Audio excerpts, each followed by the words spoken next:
선한 능력으로 찬양하시겠습니다.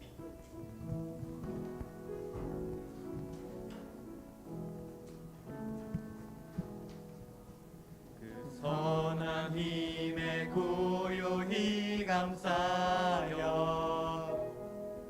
그 놀라운 평화를 누리며 나 그대들과 함께 걸어가네. 나 그대들과 한 해를 여네. 지나간 허물 어둠의 날들이 무겁게 내 영을 짓눌러도 오 주여 우릴 외면치 마시고 약속의 구원을 이루소서. 그 선한 힘이 우릴 감싸시니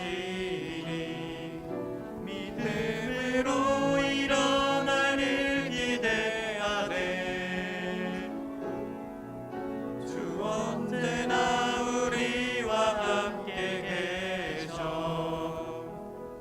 하루 또 하루가 늘 새로워.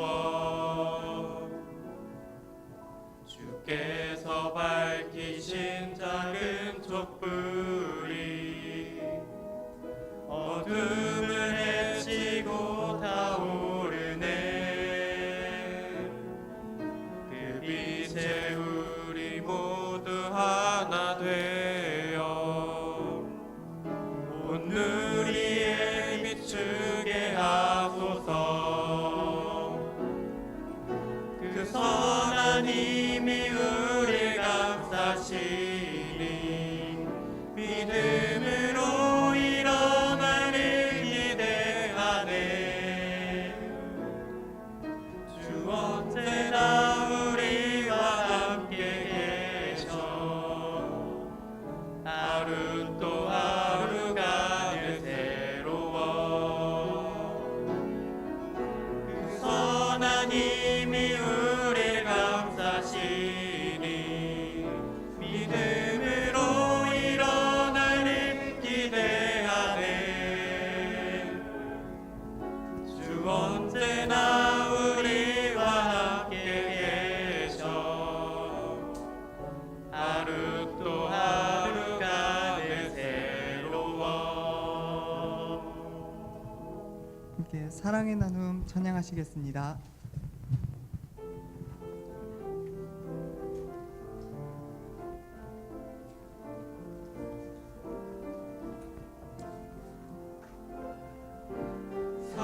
사랑의 나눔 있는 곳에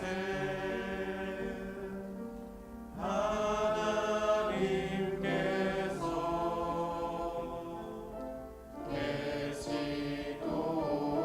계시도다. 사랑의 나눔 있는 곳에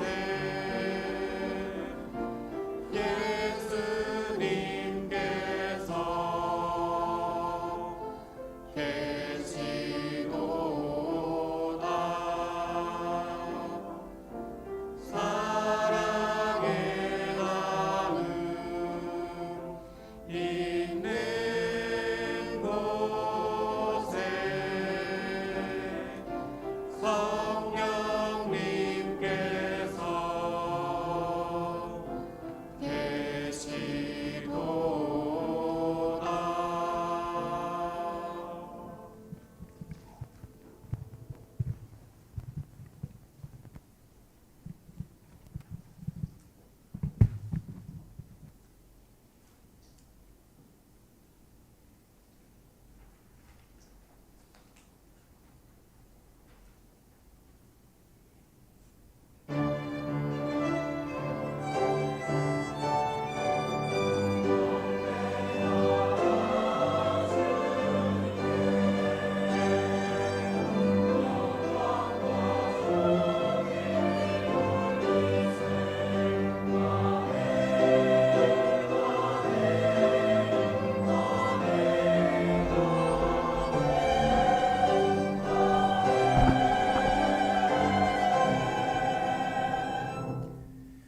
주님은 크신 하나님이시요 모든 신들 위에 뛰어나신 왕이시다.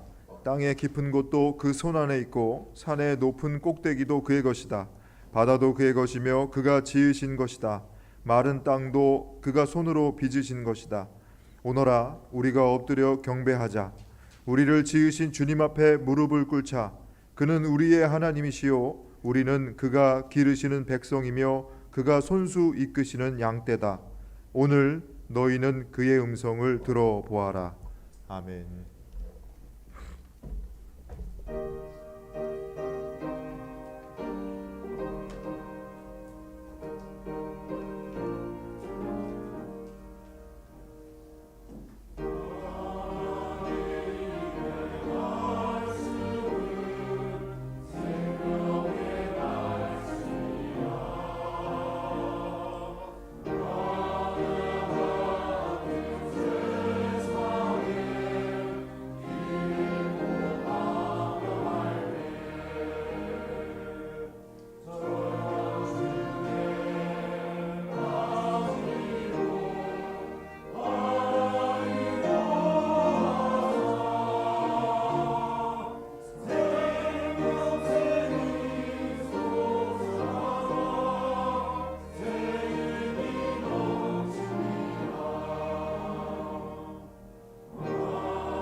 교독문 39번 시편 95편의 말씀을 교독을 하겠습니다. 제가 먼저 한 절 읽고 여러분께서 읽겠습니다. 오라 우리가 여호와께 노래하며 우리가 감사함으로 그 앞에 나아가며 여호와는 크신 하나님이시요 땅의 깊은 곳이 그의 손 안에 있으며 바다도 그의 것이라 그가 만드셨고 오라 우리가 굽혀 경배하며 그는 우리의 하나님이시요 우리는 그가 기르시는 백성이며 그의 손이 돌보시는 양이기 때문이라. 아멘.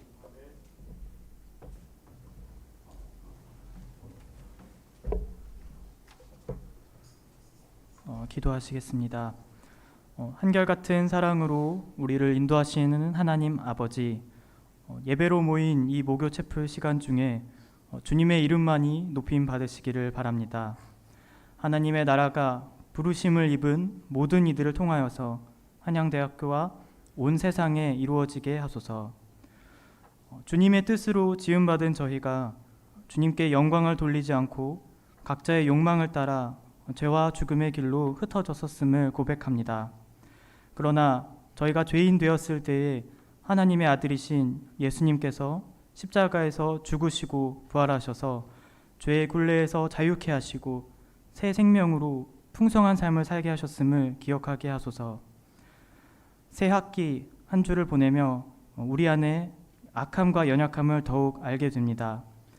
주님의 사랑 없이는 여러 사람들을 만나고 열심히 공부하고 나를 채우고자 하는 노력들이 헛되지만 우리가 주님 안에서 봄을 맞이하고 함께하는 이들과 기쁨과 감사를 느끼게 하심에 또한 감사와 찬양을 드립니다.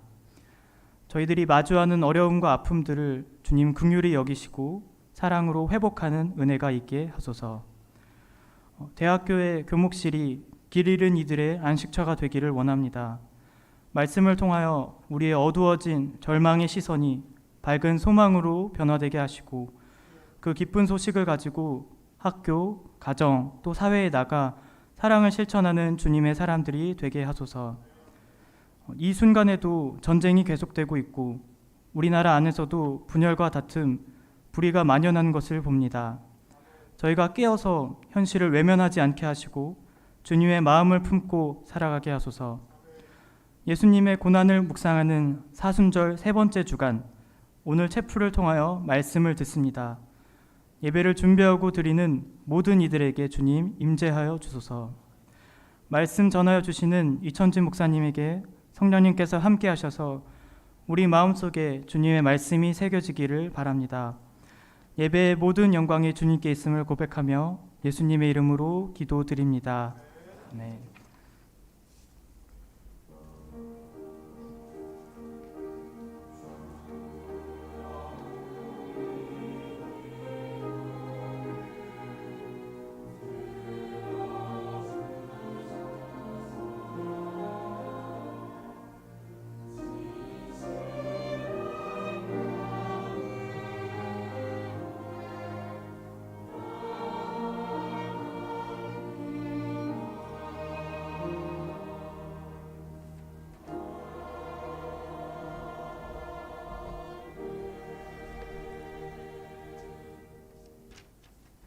성경을 봉독하겠습니다. 오늘 우리에게 주시는 하나님의 말씀은 구약성경 에스라서 7장 8절에서 10절까지의 말씀입니다. 에스라도 그들과 함께 올라왔다. 그가 예루살렘에 닿은 것은 왕이 다스린 지 7년이 된 해의 다섯째 달이다. 그가 바빌로니아를 떠난 것은 첫째 달 초하루이다. 하나님이 그를 잘 보살펴 주셔서 다섯째 달 초하루에 예루살렘에 닿을 수 있었다. 에스라는 주님의 율법을 깊이 연구하고 지켰으며 또한 이스라엘 사람들에게 율례와 규례를 가르치는 일에 헌신하였다. 구약의 말씀입니다.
내려온 찬양해 주신 성가대원들에게 다시 한번 감사의 박수하겠습니다. 감사합니다.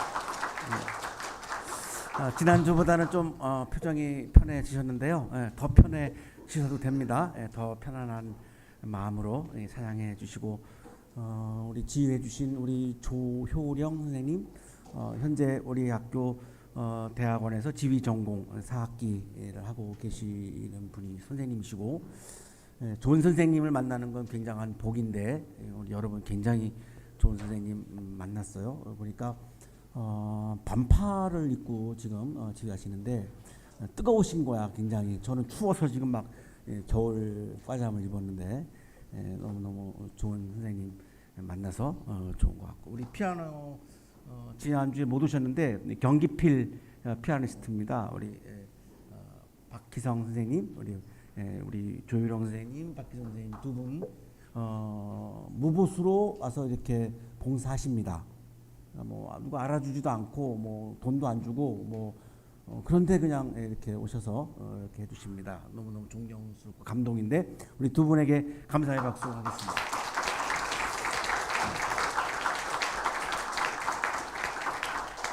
오늘도 체프를 봐주신 여러분에게 진심으로 감사드립니다. 우리 옆에 계시는 분과 사랑의 인사 나누시겠습니다. 사랑합니다. 보고 싶었습니다.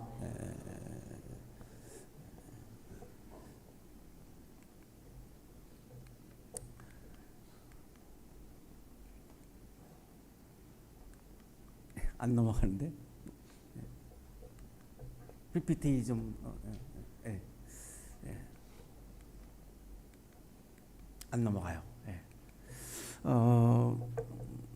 러시아 출신의 정말 천재 작가죠. 도스토옙스키. 저는 개인적으로 제일 존경하는 그런 작가입니다. 제가 개인적으로 보기에는 이분을 뛰어넘은 문학 작가는 없다라고 보여질 정도입니다. 마지막 작품이 까라마조프카의 형제들이라고 하는 작품입니다. 이 작품의 세계 문학사에서 가장 유명한 장면 중에 하나인 대신문관 이야기가 나오는데요. 16세기 스페인의 세비야라고 하는 곳에서 종교 재판이 이루어집니다. 광장에 많은 사람들이 모여 있고 이단자라고 정죄된 사람들을 화형을 시킵니다. 이 대신문관 이야기에 나오는 이야기도 보면 한 100명 정도를 동시에 불을 태워서 화형을 시킵니다. 놀라운 것은 주변의 광장에 모여 있는 시민들이 환호를 지릅니다. 그러니까 사람을 죽이면서 좋아하고 환호를 지릅니다. 이단자들이니까 아마 그렇게 하는 것이 좋은 신앙이라고 생각을 하는 것으로 보입니다. 과연 그것이 진정한 기독교 영성일까 생각을 하게 하는 그런 장면이기도 합니다. 다음날 놀라운 일이 벌어지는데 이 세비야 도시에 예수님이 오십니다. 부활하신 예수님이 나타나시죠. 그러니까 많은 사람들이 몰려듭니다. 병자들이 고침을 받고 놀라운 그런 신앙적인 경험을 하죠. 그때 권력자인 추기경 대신문관이 90세가 넘은 사람인데 저 사람을 체포하라 근위병들에게 명령을 합니다. 그래서 이 추기경 대신문관이 예수님을 감옥에 가둡니다. 왜 그럴까요? 예수님이 계시면 자기가 종교 장사를 할 수가 없기 때문이죠. 그리고 밤에 찾아갑니다. 그리고 예수님에게 이렇게 말합니다. 너는 사람은 빵만으로 사는 것이 아니라고 반박했다. 하지만 아느냐? 지상의 빵의 이름으로 지상의 정신이 너한테 반기를 들고 일어나서 너와 싸워 너를 이길 것임을. 예수님이 광야에서 시험 받을 때 그런 말씀을 하셨잖아요. 사람이 빵으로만 살 것이 아니라 하나님의 입에서 나오는 모든 말씀으로 살 것이다. 이거를 지금 인용을 하는 거죠. 너는 사람이 빵만으로 사는 것이 아니라고 강조했지 세상은 그렇지 않아. 지금도 세상은 빵이 가장 중요하다라고 강조하고 있고 대중은 너를 따르지 않아. 대중은 빵을 향해서 나아가고 있자. 너를 지지하는 사람은 별로 없어. 그러니까 여기서 딴짓 하지 말어. 나는 여기서 빵이 중요하더라고 설교하면서 나는 종교 장사를 할 거야. 네가 나한테 방해가 되니 너 사라져. 예수님이 대신문군한테 키스를 이마에다가 키스를 하고 그 도시를 떠납니다. 예수님이 없는 종교가 되어버렸고 천재 작가 도스토옙스키는 오늘날 종교 단체에 과연 하나님과 예수님이 계시는가 이거를 이때 이미 문제 제기를 했다라고 하는 것이 천재임을 인정하지 않을 수가 없는 거예요.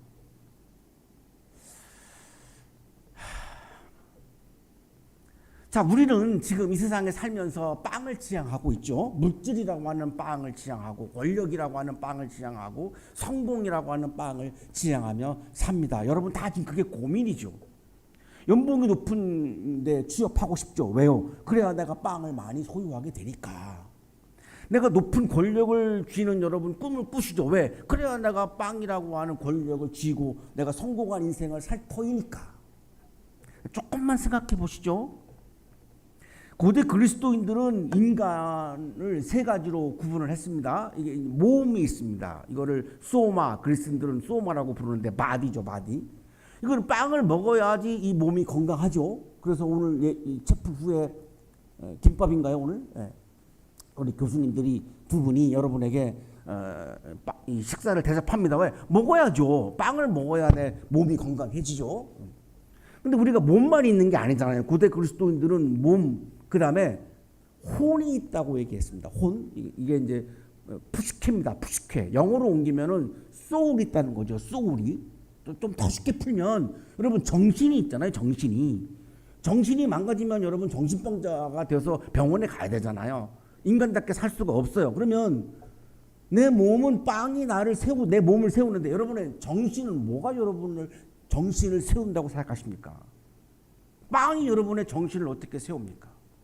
못 세우잖아요. 그러니까 정신이 피폐해지면 인간답게 살 수가 없잖아요. 그래서 여러분이 강의실에서 공부하는 겁니다.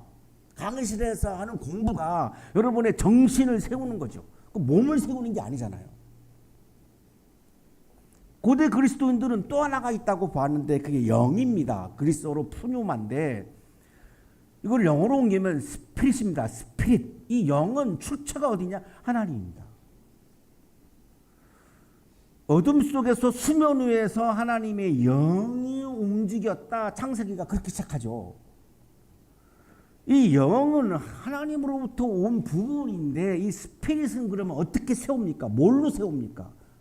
이거는 정신을 세우는 지식으로 우리가 정신을 세우는데 영은 지식으로도 세울 수가 없어요. 그러면 우리들의 나의 영은 뭘로 세우느냐 이거죠. 뭘로. 이거 갖고 논쟁을 하는 건데 지금 사탄하고 예수님이 빵만으로 살 것이 아니라 빵이 필요하다는 거예요. 빵을 부정하지 않으세요. 빵만으로라고 하는 거는 뭐죠? 빵도 필요하다는 겁니다. 빵도 중요하다는 거예요. 빵도 선이에요. 빵이 악이 아니에요.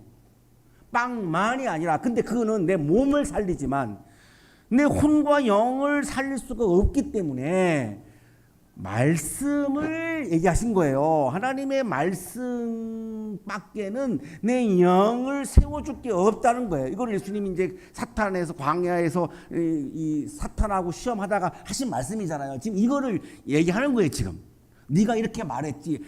아니야. 이 세상은 그렇지 않아. 다 우리는 성공을 지향하고 빵을 지향하지. 우리는 말씀을 지향하지 않아. 그게 내 무슨 실생활에 무슨 도움이 돼. 그러니까 너 필요 없어. 시대착오적인 얘기하지 말고 여기서 떠나. 이렇게 얘기한 거예요. 예수님이 이제 떠납니다.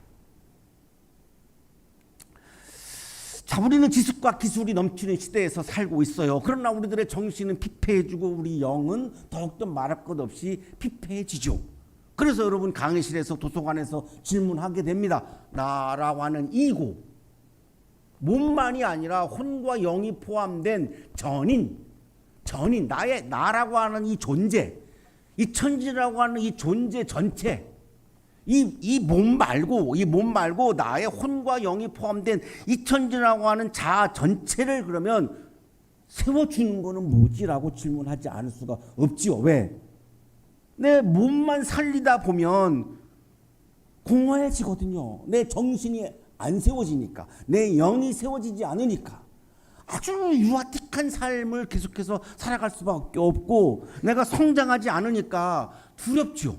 불안하죠. 나이가 20살이 넘었는데 아직도 내 혼과 영은 아이 같아요. 성장을 하지 못하고 있어. 그럼 불안해집니다. 그러니까 A+ 학점이 나와도 불안한 거예요. 이게 지금 우리가 살고 있는 현실이잖아요. 그래서 여러분 이런 질문을 하게 되죠. 나는 지금 무엇을 위해서 치열하게 공부하고 있지? 내가 공부하고 있는 나의 앞에 뭐가 있는 거지? 뭐를 향해서 내가 지금 공부하고 있냐 이거죠. 내가 공부하는 그 앞에 세워져 있는 게 있을 거 아닙니까? 내 앞에 그걸 향해서 내가 지금 나아가고 있잖아요. 그게 뭐냐 이거죠. 이 질문을 안 할 수가 없잖아요.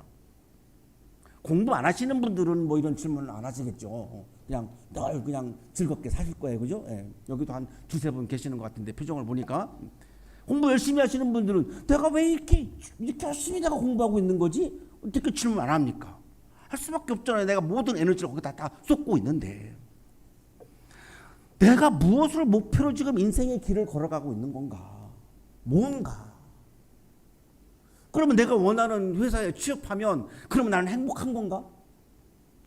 사람들이 말하는 성공하는 자리에 내가 그럼 올라가면 그러면 나는 행복한 건가? 그런데 높은 권력을, 최고의 권력을 지은 사람들도 다 불행해졌어요. 어마어마한 빵을 쥐은 재벌의 자녀들도 막 자살했어요. 그런 거 보면 내가 성공했다고 해서 내 삶의 전부가 아닌 게 나타나잖아요. 내가 성공한다고 해서 내가 행복할 수도 반드시 행복한 것도 아니고, 그게 나 자신을 세운 것도 아니라고 하는 게 드러나잖아요. 그러면 난 뭘 위해서 공부하느냐, 뭘 위해서 내가 오늘을 살고 있는가를 질문하지 않을 수가 없잖아요. 내 삶의 중심에 내가 뭐가 있나, 나를 일으켜 세우는, 나의 몸과 혼과 영, 나의 전인을, 나라고 하는 인간 존재를 일으켜 우뚝 세워주는, 아무리 비바람이 불어와도 흔들리지 않고 누가 뭐라 그래도 개의치 않고 마이웨이 당당하게 떳떳하게 내가 인간으로서 나답게 이 삶의 길을 걸어가는 그 나를 세워주는 게 뭔가라고 질문하지 않을 수 없잖아요. 오늘 우리들의 질문이 이거예요. 나를 굳건하게 세워주는 게 뭘까? 이 질문에 대해서 우리는 쉽게 성공하면 될 거 아니야, 뭔가를 성취하면 될 거 아니야 라고 생각하지만, 오늘 우리가 만나는 한 사람이 있는데 에스라라고 하는 사람은 그렇지 않다라고 얘기를 하는 거예요. 그렇게 생각을 하든지 아는지 여러분 자유예요. 근데 저는 오늘 이 에스라라고 하는 한 사람이 우리들의 이 질문에 대한 답을 들려주고 싶은 겁니다. 우리가 채플에서 창세기부터 지금 성경을 그대로 영성을 주제로 해서 묵상을 해오고 있는데, 지난 학기까지 역대하까지 우리가 묵상을 했어요. 그래서 오늘 이제 지난 시간에는 개강 채플이어서 이제 다시 시작이다, 김광석의 노래 가사에 나오는 거를 가지고 우리가 말씀을 나눴는데, 오늘은 이제 다시 구약으로 돌아가서 에스라를 묵상할 차례예요. 이 에스라라고 하는 사람은 이스라엘이 솔로몬 왕 때 이제 북왕국 남왕국으로 분열됩니다. 그래서 북왕국은 아시리아에게 망해요. 기원전 722년에 망합니다. 그리고 남왕국은 유대라고 부르는데 기원전 586년에 바빌로니아에게 망합니다. 바빌로니아는 오늘날의 이라크입니다. 망했는데 바빌로니아로 노예로 끌려가요. 포로로 끌려간 거죠. 그래서 거기서 70년 동안 유프라데스 강, 티그리스 강가에서 쇠고랑을 차고 강제 노역에 시달립니다. 그때 그들이 노래를 부르죠. 금빛 날개를 타고 예루살렘으로 돌아가는 그 비전을 막 노래해요. 그거를 곡으로 쓴 게 그 유명한 히브리 노예들의 합창입니다. 그런데 70년 만에 페르시아라고 하는 대제국이 등장해가지고 바빌로니아를 무찌릅니다. 그러니까 페르시아는 오늘날의 이란입니다. 그러니까 페르시아의 노예가 됐는데, 페르시아의 왕이 고레스라고 하는 사람인데 돌려보내줘요. 이 페르시아 제국이 얼마나 강대한 제국이었냐면 지금 지도를 보시면 아시아, 아프리카, 유럽까지 차지했습니다. 어마어마한 강대국이었습니다. 그리스를 막 침공할 때 그리스가 벌벌벌 떨 정도였으니까 유럽에서도 어마어마한 강대국입니다. 그러니까 이제 여러 차례 나눠 가지고 페르시아에서 예루살렘으로 귀환을 합니다. 이 포로들이 이 3차 귀환 때 리더가 에스라입니다. 에스라가 바로 그런 사람이에요. 3차 귀환 때 이제 리더인데 1600km 정도가 됩니다. 페르시아의 수도인 수산에서 예루살렘까지가 1600km가 되는데 걸어서 계속해서 그냥 안 쉬고 걸어가면은 3개월, 4개월 걸리는 거리입니다. 이거를 에스라라고 하는 리더가 3차 귀환 때 리더가 이게 얼마나 이게 힘들겠습니까? 불평도 많고 뭐 말도 안 듣고 뭐 힘들었겠죠. 그런데 이제 어마어마한 리더십으로 이 이제 귀환하는 리더를 한 거죠. 그래서 결국은 이제 예루살렘에 도착하게 되는데 구약성서학자 박준서 교수는 이 에스라가 귀환할 때의 장면을 이렇게 우리들에게 설명해 줍니다. 아주 중요한 설명을 해주고 있어요. 그는 바벨론으로부터 출발하여 예루살렘으로 올 때 중요한 두루마리 책 한 권을 지니고 왔다. 그 책은 모세 율법 책이었으며 이것은 오늘날 우리들이 읽고 있는 오경이었다. 창세기, 출애굽기, 레위기, 민수기, 신명기 이걸 오경이라고 부르는데 토라, 유대인들에게는 아주 생명과 같은 토라입니다. 이거를 가지고 왔다는 겁니다. 왜? 에스라의 마음속에는 무너져 있는 조국을 일으켜 세우는 것은 정치력도 아니고 경제력도 아니고 외교력도 아니고 말씀으로 본 거예요. 그렇게 믿은 거예요. 이게 에스라의 신앙이에요. 노예가 되어서 삶의 중심이 다 무너져 버린 에스라 나 자신을 다시 인간으로 우뚝 세워주는 것은 정치력도 아니고 경제력도 아니고 외교력도 아니고 하나님의 말씀이다라고 확신한 거예요. 그래서 딱 그거 하나를 들고 온 겁니다. 딱 그거 하나 들고. 굉장한 상징인데 어마어마한 상징이죠. 자, 이 에스라는 가장 핵심 퀴즈 요절이 7장 10절입니다. 에스라는 주님의 율법을 깊이 연구하고 지켰으며 또한 이스라엘 사람들에게 율례를 규례를 지키는 일에 헌신하였다. 에스라의 영성은 세 가지입니다. 말씀을 연구하다, 말씀을 실천하다, 말씀을 가르치다. 이 세 가지가 핵심 에스라가 우리들에게 보여주고 있는 영성입니다.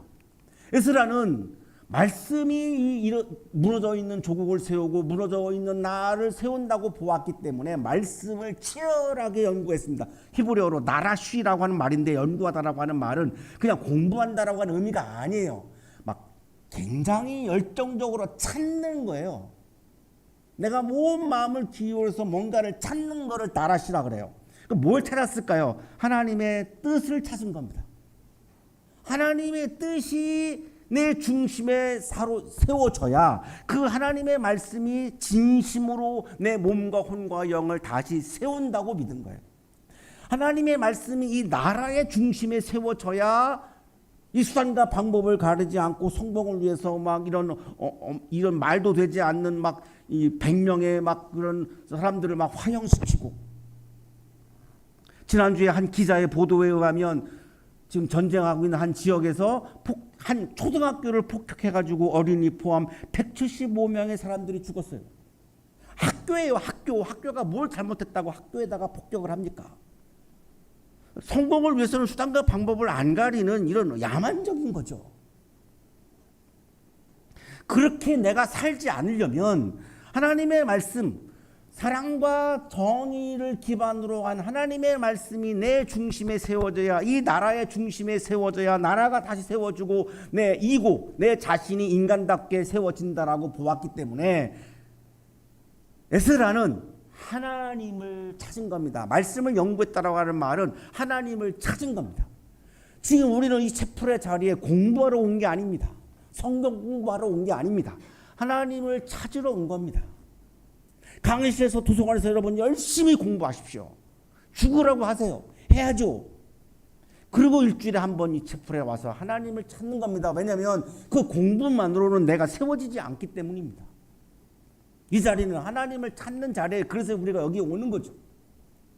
그리고 율법을 지켰다 그랬죠. 지켰으며 실천한 겁니다. 말씀을 아는 거는 아무런 의미가 없어요. 말씀을 실천하지 아니하면 그 말씀의 위력이 내가 경험되지 않습니다. 말씀을 아는 것만으로는 그 말씀의 위력을 내가 경험할 수가 없어요. 말씀을 실천해야 내가 그 말씀의 위력을 경험할 수 있어요. 독일의 신학자 보네퍼는 말씀에 대해서 이렇게 말하죠. 그분의 말씀은 교리가 아니라 새로운 실존의 창조다.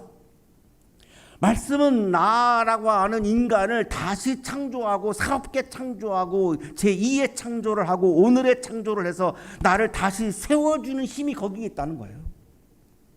그래서 우리가 여기 와서 지금 말씀을 묵상하고 있는 겁니다. 이 말씀이야말로 나를 다시 세워주는 힘, 파워를 지니고 있기 때문에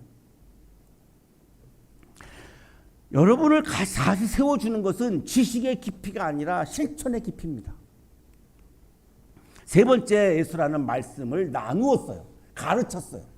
이 가르친다라고 하는 것은 뭐죠? 나누는 겁니다. 말씀은 나 혼자 소유해서는 안 되기 때문에 예수라는 학자가 아니라 영적 지도자로서 말씀을 대중들과 나눴어요. 이게 가르쳤다는 거예요. 그 성서가 오늘 말씀하시는 영성은 말씀을 찾고 말씀을 살고 말씀을 나누는 것, 이것이 영성의 본질임을 지금 말해주고 있습니다. 이게 기독교 영성의 핵심입니다.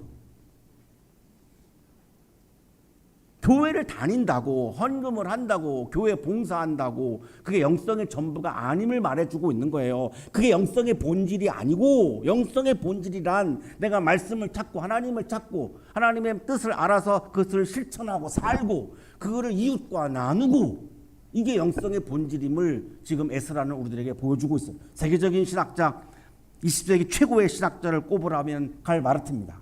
보네퍼와 함께 히틀러에게 저항을 하다가 스위스로 망명해가지고 바젤 대학에서 신학을 가르쳤고, 바르트라고 하는 한 사람으로 바젤 대학은 세계적인 대학이 됩니다. 그런데 이분은 책상 위에 한가운데 늘 성경책이 놓여 있었습니다. 그에게 신학이란 학문 이전의 영적인 정청이었던 거예요. 늘 성서를 통해서 하나님의 말씀에 귀를 기울이고 그 말씀을 들으려고 하는, 경청하려고 하는 마음을 가지고 신학을 공부했어요. 왜 그렇게 했냐고 물으니까 내가 성경 위에 서지 않기 위해서입니다. 내가 어떻게 성경 위에 씁니까? 내가 어떻게 하나님의 말씀 위에 설 수 있습니까? 나는 말씀 아래에 서려고 노력했습니다. 이게 바로 말씀 아래 서려고 하는 것이, 말씀을 내 앞에 세워놓고 말씀을 중심으로 내가 다시 세워질 수 있다라고 믿었던 겁니다. 오늘 본문 우리들에게 묻습니다. 당신은 무엇 앞에서 살아가기를 원하고 있습니까? 성공, 성적, 돈, 사람들의 평가 다 중요합니다. 이거 다 중요해요. 하지만 그것이 나의 삶의 본질일 수가 없어요. 내 앞에 세워져야 하는 것은 말씀임을 지금 에스라는 우리들에게 보여주고 있어요. 말씀을 연구하고 말씀을 실천하고 말씀을 가르치고 그 영성이 무너져 있는 조국을 세우고 무너져 있는 나를 세운다고 확신했던 거예요.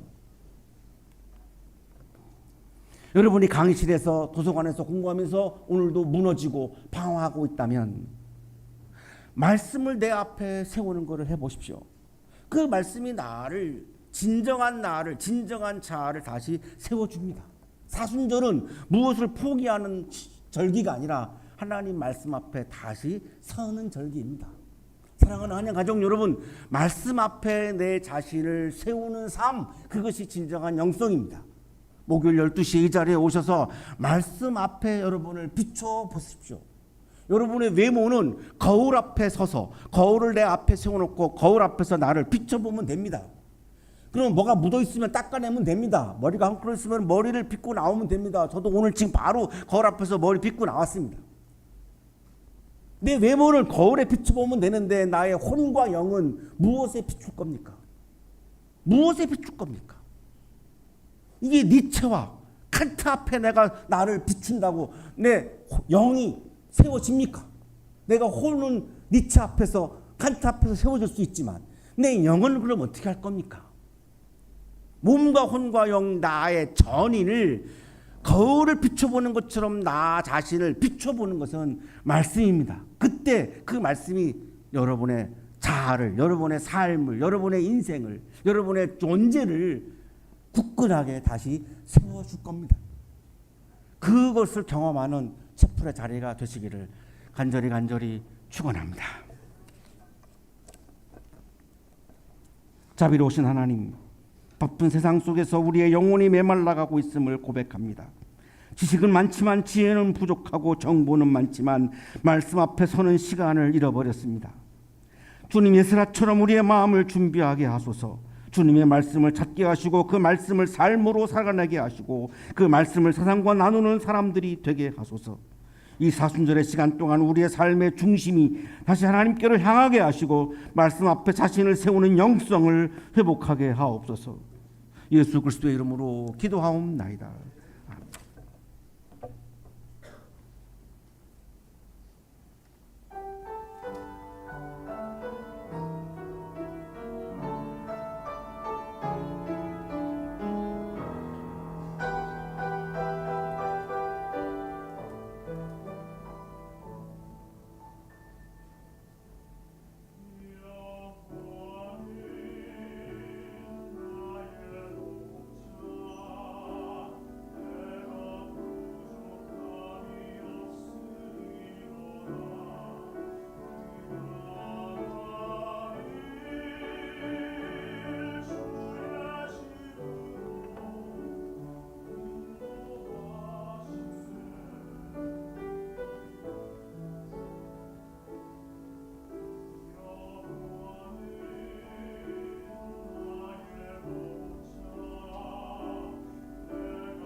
공동체 소식을 전해드리겠습니다. 오늘은 사순절 셋째 주간이자 신입생 환영 채플로 드리고 있습니다. 오늘 채플을 위해서 여는 찬양으로 섬겨주신 우리 교목실 학생의 임원분들, 말도 어려운데 노래까지 이렇게 또 앞에 나와서 해준 우리 학생의 임원분들 감사드리고, 또 오늘 기도해 주신 김요섭님, 대학원에 재학 중인 김요섭님 감사드리고, 봉헌 찬양 해주신 우리 성악가 진희주님 감사드립니다.